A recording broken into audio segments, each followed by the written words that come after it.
یہ ہے کہ میں نے 29ویں پارے کی شروع سے ایک تھوڑا سا کلام پڑھا ہے، ایک اور مقام سے 28ویں پارے سے غالباً ایک آیت کا حصہ پڑھا ہے۔ اللہ رب العزت نے اس قرآن حکیم کے اندر یہ جو ہمیں ملا ہے، اس کے اندر بنی نوع انسان کے لیے، ہم صرف مسلمانوں کے لیے نہیں، تمام بنی نوع انسان کے لیے پوری زندگی کے اصول اور قوانین بیان فرماتی ہے اس قرآن میں، جو قرآن ہمارے پاس ہے۔ دنیا کی زندگی اور آخرت کی زندگی کی جتنی کامیابی ہے وہ قرآن حکیم کے اندر موجود ہے۔ اب جو قرآن حکیم سے سمجھ لے، وہ روشن اصول سمجھ لے اور روشن اصولوں کے مطابق زندگی گزار لے تو اس مسلمان کی زندگی کامیاب ہے۔ اللہ تعالیٰ نے یہ سورۃ ملک کی پہلی آیت میں یہ فرمایا ہے، تبارک الذی بیدہ الملک، بڑی برکت والی ہے وہ ذات جس کے دستے قدرت میں ساری کائنات کی بادشاہی ہے، وَهُوَ عَلَىٰ كُلِّ شَيْءٍ قَدِيرٌ، اور وہ ہر حال میں ہر چیز پر قادر ہے۔ اس کائنات کی کوئی چیز ایسی نہیں جو اس کی قدرت کے باہر ہے۔ یعنی اللہ نے اپنی طاقت کا اظہار فرمایا، اپنی بادشاہی کا، اپنی قدرت کا، پھر کہا الذی خلق الموت والحیات، میں نے موت اور زندگی کو پیدا کیا لیبلوکم ایکم احسن عملا۔ پھر موت اور زندگی کا فلسفہ بیان کیا ایک ہی لفظ میں۔ ویسے تو عام مشہور ہے نا، ہم سنتے رہتے ہیں کہ وما خلقت الجن والانس الا لیعبدون، اللہ نے جنوں اور انسانوں کو اس لیے پیدا کیا ہے تاکہ وہ اس کی عبادت کریں، اس کے علاوہ تو زندگی کا اور کوئی مقصد نہیں ہے۔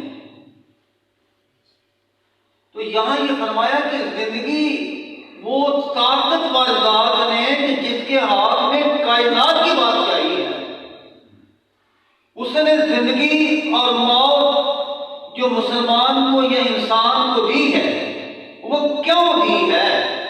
وہ اس لیے دی ہے تاکہ وہ ان انسانوں میں، تمام انسانوں کو دیکھے کہ انسانوں میں کس کے عمل احسن ہیں، انسانوں میں خوبصورت عمل کس کے ہیں۔ تو اللہ تعالیٰ نے کہا کہ عمل میں خوبصورتی اس وقت تک کسی بندے کے عمل میں اس وقت تک خوبصورتی اور حسن پیدا نہیں ہو سکتا جب تک وہ اللہ تعالیٰ کے محبوب کے نقش قدم کے مطابق زندگی نہ گزارے۔ لقد کان لکم فی رسول اللہ صلی اللہ علیہ وسلم۔ دیکھو، ہر چیز کے لیے کوئی مثال، کوئی ماڈل، کوئی نمونہ ہوتا ہے۔ زندگی کا جتنا نظام ہے دنیاوی، ایک انسان سے لے کر تمام انسانوں کے لیے، ایک گھر سے لے کر شہر کے لیے، شہر سے لے کر ملک کے لیے، ایک ملک سے لے کر تمام ممالک کے لیے ترقی فقط اس وقت ہوگی، کامیابی فقط اس وقت ہوگی جب کوئی ماڈل اور نمونہ سامنے ہوگا۔ جاپان نے ترقی کی ہے تو اس کے سامنے ایک نمونہ تھا، امریکہ نے ترقی کی، اس کے ساتھ ایک دنیاوی ماڈل۔ میں کتنے کے ملکوں کا نام لوں، انہوں نے ایک ماڈل سامنے رکھ کر، ایک نمونہ سامنے رکھ کر اس نے ترقی کی ہے۔ ایک فنکار بھی ایک بڑے فنکار کو اپنے سامنے رکھ کر اس کی شگردی میں آ کر فنکار بنتا ہے۔ ایک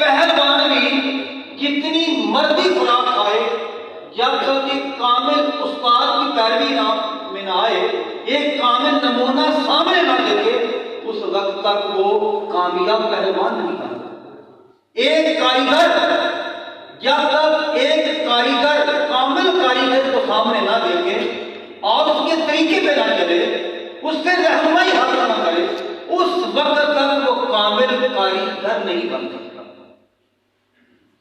واللہ میں اللہ کے گھر میں موجود ہوں، میں نے کہا میں آپ ہی جیسا آدمی ہوں، میں پیشہ ور وائد بھی نہیں ہوں، میں نے ایک لفظ بھی پڑھ کر نہیں آیا، کوئی میری ترتیب نہیں ہے وعظ و تقریر کی، میں جو بات بھی کرتا ہوں زیادہ تر میں صرف بدی کرتا ہوں، نہ پیشہ ور نہ کوئی ترتیب ہے، بغیر ترتیب کے پھر بدی۔ یہاں آپ کی مسجد میں بیٹھ کر میں نے جو سوچا ہے، آپ کے ماحول میں، مسجد کے پکیزہ ماحول میں، یہ نعت خوانوں کی یہ شیریں گفتگو سے یہاں جو میں نے خیر پایا ہے چند منٹوں میں، وہی میں نے آپ کے سامنے بیان کرنا شروع کر دیا۔ یہ چند مثالیں میں نے آپ کے سامنے رکھی ہیں، گھر کی، شہر کی، ملک کی اور ترقی یافتہ ممالک کی، بڑی بڑی قوموں کی۔ انہوں نے ایک ماڈل، اور اللہ تعالیٰ نے اپنے بندوں میں جو سب سے بڑا اعلان کیا ہے وہ یہی کیا ہے کہ میرے بندو، میں نے تمہاری دنیا آخرت کی دونوں زندگیوں کو کامیاب کرنے کے لیے میں نے تمہیں ماڈل کے طور پہ اپنا جو نمونہ دیا ہے وہ میرا محبوب ہے۔ میں نہیں لیتا ہوں، یہ تمام مسجدوں ان کے ہوں، جتنے دینے ہیں جتنے مرضی دے لو، میں نہیں لیتا، یہ امام مسجد کا حق ہے۔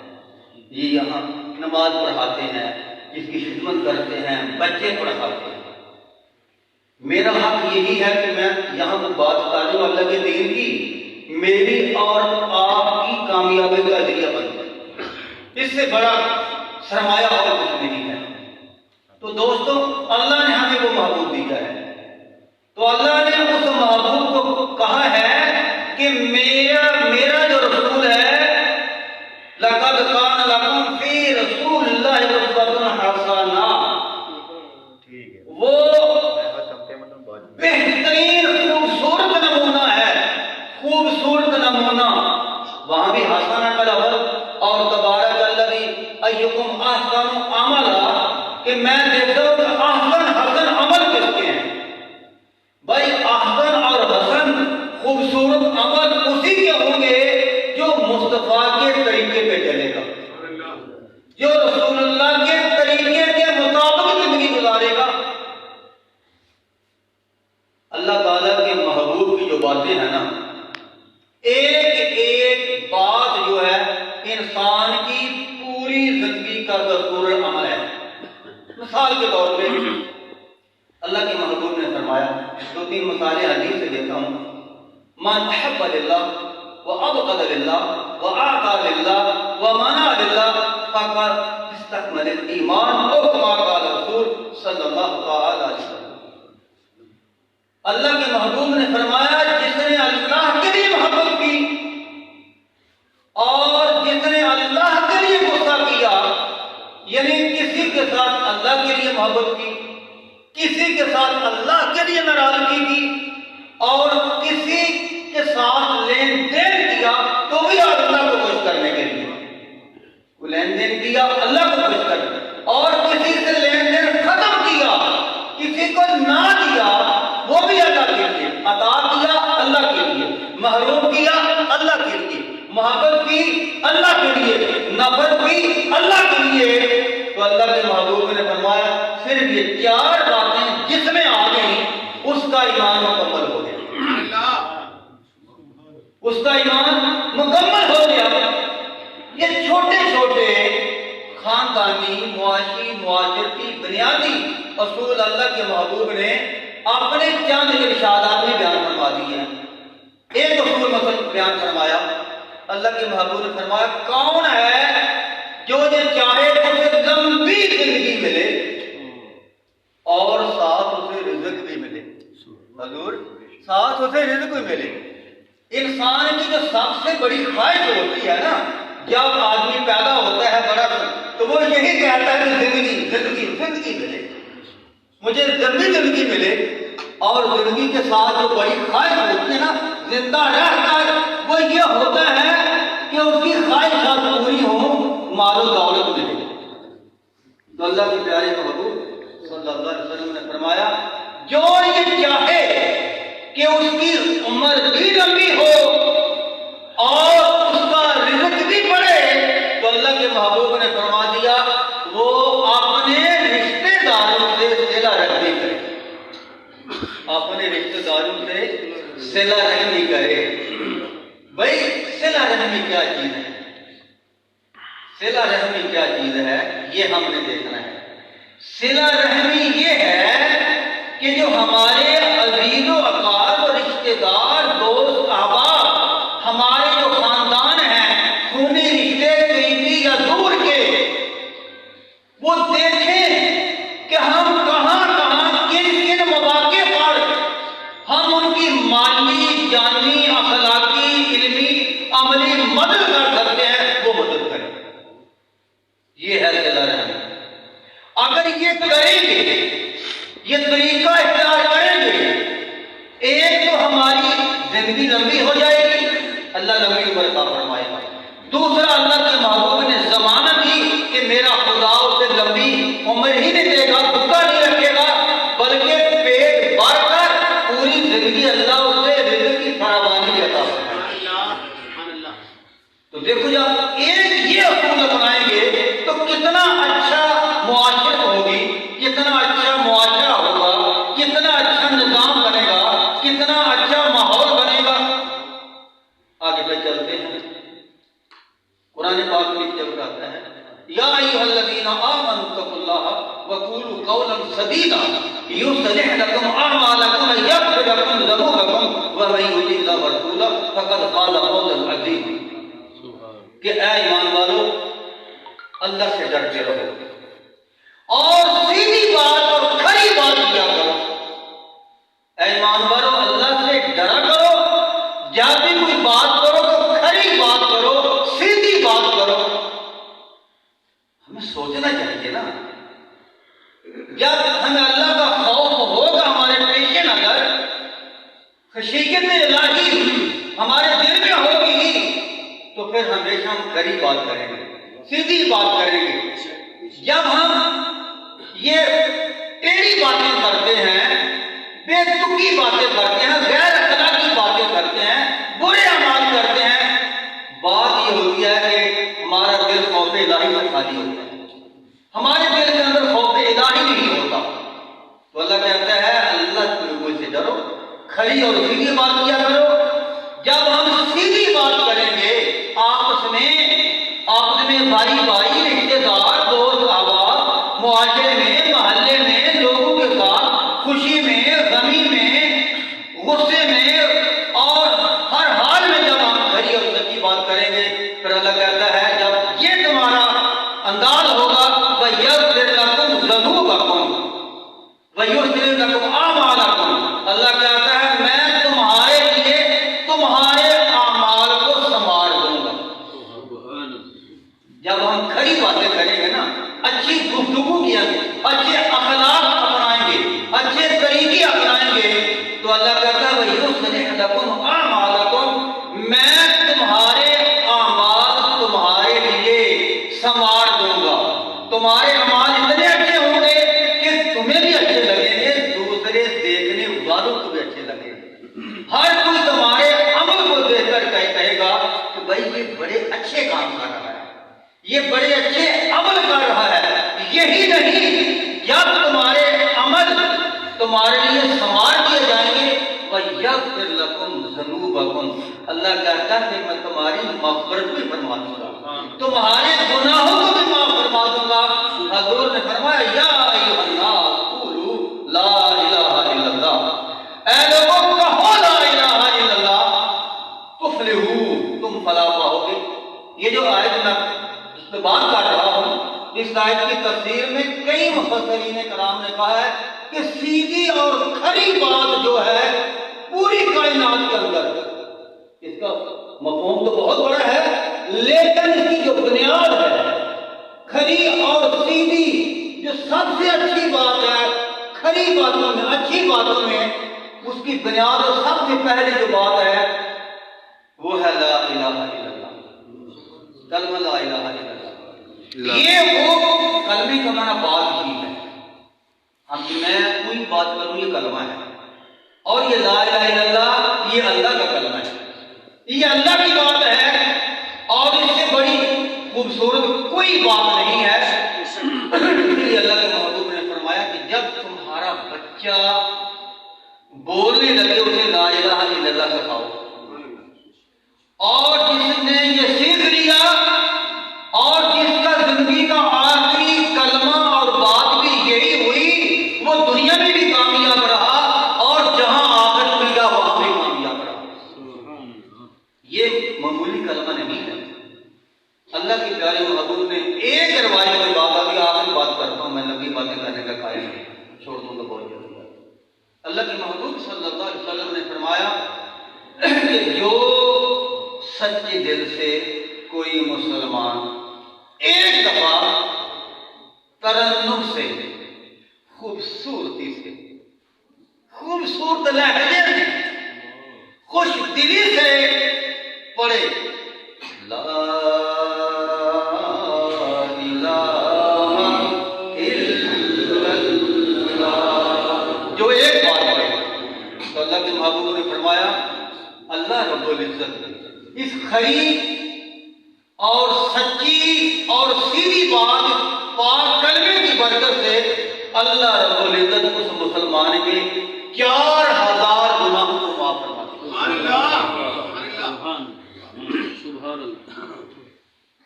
ہو سکتا ہے کچھ نیک لوگ ہوتے ہیں ان کے 4000 گناہ ہوتے ہی نہیں، امام مسجد ہے روزانہ نماز پڑھاتا ہے، نعت خواں ہے روزانہ نعت پڑھتا ہے، قاری ہاتھ روزانہ تلاوتیں کرتا ہے، تو اللہ تعالیٰ نماز اور قرآن اور نعت کی برکت سے آٹومیٹک یہ گناہ معاف کرتا رہتا ہے۔ یہ جھڑتے رہتے ہیں، ہوا چلتی ہے نا تو پتے جھڑ جاتے ہیں، گناہ جھڑ جاتے ہیں۔ اگر کسی کے 4000 گناہ ہیں ہی نہیں لیکن اس نے ایک بار یہ کلمہ پڑھا تو اللہ کے محبوب صلی اللہ علیہ وسلم نے فرمایا کہ جتنے اس کے گناہ ہیں اتنے اس کے جڑ جائیں گے، باقی اس کے ہمسائے کے رشتے دار بھی معاف ہو جائیں گے۔ سبحان اللہ۔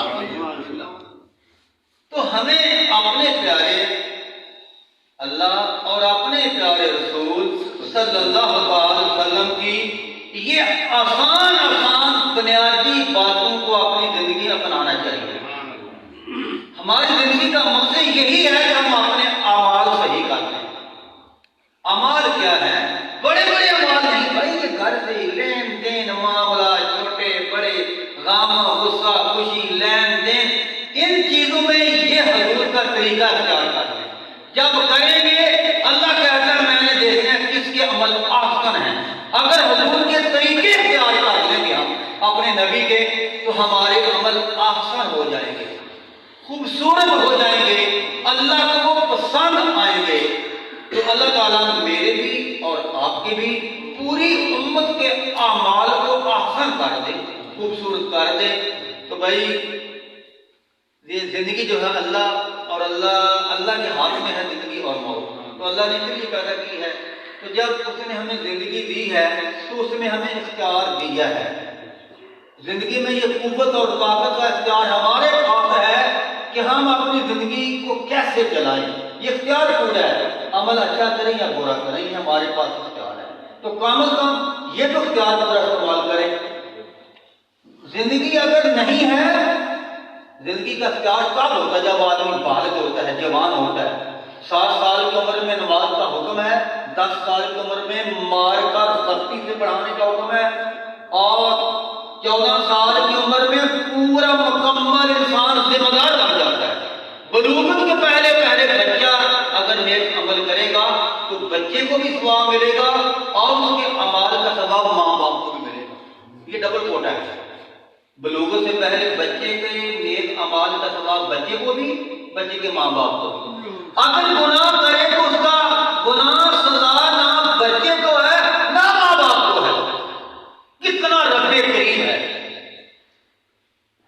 اتنا ہمارا وقت قریب ہے. بچہ جب مسجد میں 7 سال کا، 5 سال کا، 9 سال کا مسجد میں ان امام مسجد میں قرآن پاک پڑھ لیتا ہے نا، نادرا دیکھتا ہے. جس طرح پڑھتا ہے اللہ کی رحمت جوش میں آتی ہے. اللہ تعالیٰ اس بچے کے نادرا قرآن کی برکت سے، امام مسجد کی محنت کی وجہ سے جو قرآن بچے نے اوپر دیکھ کر پڑھا، اس دن اللہ تعالیٰ اس بچے کے والدین کے پچھلے سارے گناہ معاف فرما دیتا ہے. تو اللہ اتنا غفور الرحیم ہے، اتنا غفور الرحیم ہے. تو بس جب آدمی بالغ ہم جب ہو جائیں گے نا، پھر ہم اپنے عمل کے ذمہ دار ہیں. تو یہ جوان فوت ہوا ہے، بڑا دکھ ہوا ہے.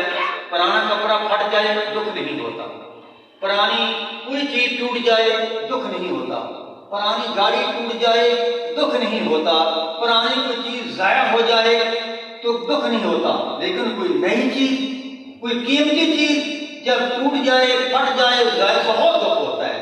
ایسے کہ نظام ہے نا، فطرتی نظام ہے.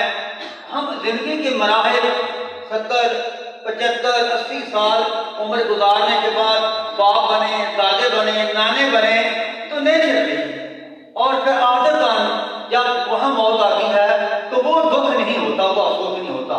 جو جوانی میں ایک جوان جب اس دنیا سے چلا جاتا ہے نا، تو وہ ایک بڑے امیر آدمی کو بڑی گاڑی کا حادثہ پیش آ جائے، نئی گاڑی، نیا کپڑا آج فلانا کا قیمتی تو 4-5 ہزار کا تو آج 5 ہزار کا بگڑ گیا، آج بگڑ گیا، بڑا دکھ ہوتا ہے. تو ایک نوجوان، ایک ماں باپ کا یعنی جوان بیٹا جب دنیا سے جاتا ہے تو وہ دکھ وہ ماں باپ نہیں سمجھتا، بڑا دکھ ہوتا ہے. تو یہ دکھ تو ضرور ہوتا ہے، اس لیے ماں باپ تو اللہ اجر عطا فرمائے گا. لیکن نوجوان ہمارے اندر نوجوانوں کے لیے پیغام یہ ہے کہ میرے بیٹے، میرے نوجوان بچے، یاد رکھو بیٹا، میری نوجوان بیٹیاں، میری بہنیں جب جوانی کو ہم پہنچ جاتے ہیں نا، اپنے اعمال کی ذمہ دار ہیں. یہ بات پرس ہوگی، یہ ہم سے پوچھا جائے گا، پھر اللہ نے دنیا کا حساب لینا ہے. تو پورا نظام تو بات یہی ہے. ہمارے جو بزرگان دین تھے وہ تو 14 سال بلوغت کی عمر میں بڑے بڑے قاری، بڑے بڑے عالم بنے. کوئی محمد بن قاسم بنا، کوئی امام احمد رضا خاں بنا، کوئی خواجہ قطب الدین بختیار کاکی بنا، کوئی علی حجویری بنا، اور کوئی کچھ بنا، کوئی کچھ بنا. یہ چھوٹی چھوٹی عمروں میں بڑے بڑے بزرگوں کا مطالعہ کیا جائے نا. خواجہ باقی بلا رحمۃ اللہ علیہ 40 سال کی عمر میں وفات پا گئے، اور امام بخاری بھی 40-45 سال کی عمر میں وفات پا گئے.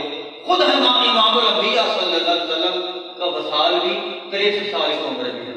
تو بھائی بات یہ ہے کہ جوانی معمولی چیز نہیں، جب یہ آتی ہے تو اسے ضائع نہیں ہونا چاہیے. ایک لمحہ بھی اس میں اپنے اعمال کو درست کرنا ہے. تو اللہ تعالیٰ سرور صاحب کو، اس کے گھر والوں کو صبر جمیل عطا فرمائے. اللہ تعالیٰ ہم سب کی جوان اولادوں کی حفاظت کرے.